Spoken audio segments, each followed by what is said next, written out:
Yeah, tonight I'd like to make a video on, I guess this is related on the themes that I've been talking about, which is corruption in American culture.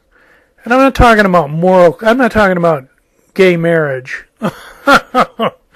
I'm talking about corruption and incompetence in businesses, in corporations, in the military, and in the leadership of the nation. And to me, this started, well, it really hit the fan with Enron. Enron was the big stunning thing about that was basically just a totally corrupt fraud Ponzi scheme. That was Enron. And that was in the go-go, the end of the 90s, and then there was deregulation. There was lots of deregulation, even under under Bill Clinton, the Democrat.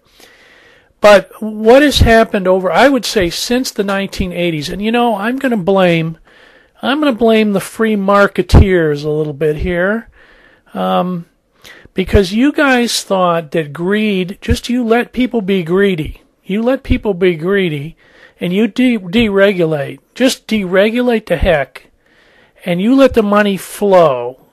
And even the Reagan people thought deficits weren't a problem. And I heard lots of economists say, and this was their thing, was that, well, the deficit is small in comparison with the total GDP. That was their talking point. Okay, now the big deficits for you people, and I hate to rag on you Ron Paul people, but they started under Ronald Magnus Reagan, the big, huge deficits. And by the way, where did those tax cuts go? Remember where the tax cuts went from under Ronald Magnus? They went to the wealthy. They didn't go to the middle class. As a matter of fact, the taxes at the middle class level went up because payroll taxes went up, but capital gains tax went down, and the upper income tax went down. So there's been an enormous shift of wealth from the lower and middle class up to the upper classes. And by the way, someone else said that this is why people are going into debt. This is why the middle class and the lower classes they're buying. They can't buy a car outright. They can't put hardly any down payment on a house. Well, I'm going on to let me get back to. Okay, I'm talking about a corrupt consumer / business / greed culture.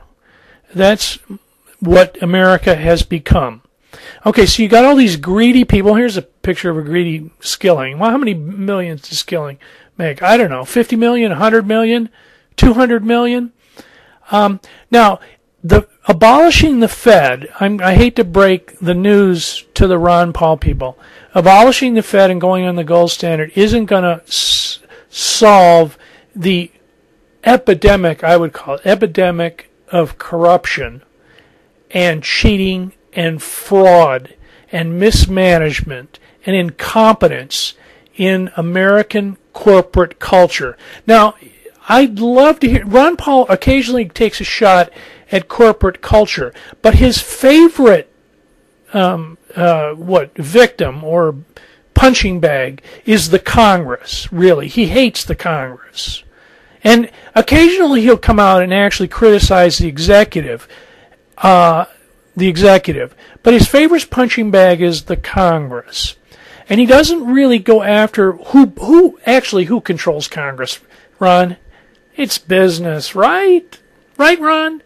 It's your business buddies. It's your corporate buddies. Because who pays for the elections, Ron? Business. They put the only bright spot I can see on was Obama. A lot of Obama's money, campaign money, came in small contributions from people like me who were desperate, and we were willing to pony up some money to get a halfway decent president in there. But and let me recommend, while I'm on this little thing about corruption. Oh, the Madoff scandal. There's so many people going down in that, and these all corrupt buddies that everyone. Oh, Mort Zuckerman. Oh, well, but I'm going to read. This is Truth Dig, and this is by a guy named Chris Hedges, and I've heard of him. Maybe he writes for The Nation too. The title of the article is "The Best and the Brightest Led America Off a Cliff." And what this basically says is that a lot of these people knew what they were doing was wrong and was a fraud. And in Enron, people said, how are we making money? How are these financial statements, how do they add up? And they asked the same thing of Madoff. How is he making money? Where's the financial statement? The things don't add up? And even analysts now are coming out and saying, we didn't believe Madoff's numbers. And some of them said it was so bizarre they couldn't figure it out. Same with Enron. It was so bizarre they couldn't figure it out, and they didn't invest in it. But there were a lot. Okay, well, so what you have is, and the other video that I referenced was the Liar's Poker. The fellow who wrote Liar's Poker, Michael. Oh, I forgot it now. I'll put it in the box. He was hired right out of college. He was hired onto Wall Street as an analyst.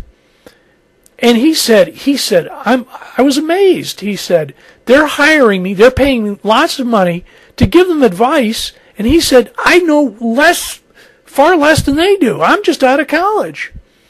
And then he quit. He said he thought it was so bizarre and so, it didn't make any sense. And he quit, and then he wrote the book about how bad Wall Street is.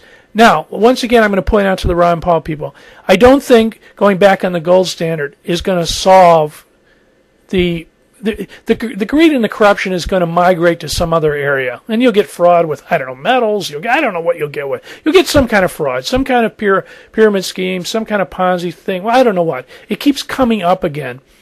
But let me recommend that. The Truth Dig article, The Best and the Brightest, and he talks about education. Now, everything has been corporatized and businessized, so that now universities are no longer a place of inquiry or of discovery, of testing ideas, of broadening They are.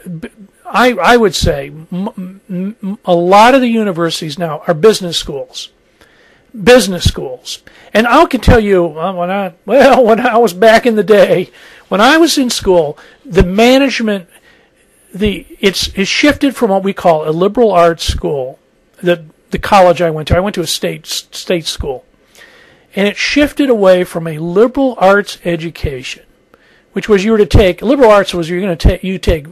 whole bunch of different, you took science, you took biology, you took geology, you took philosophy, you took literature, English literature, you took you get a whole different variety of things. That was called a liberal education.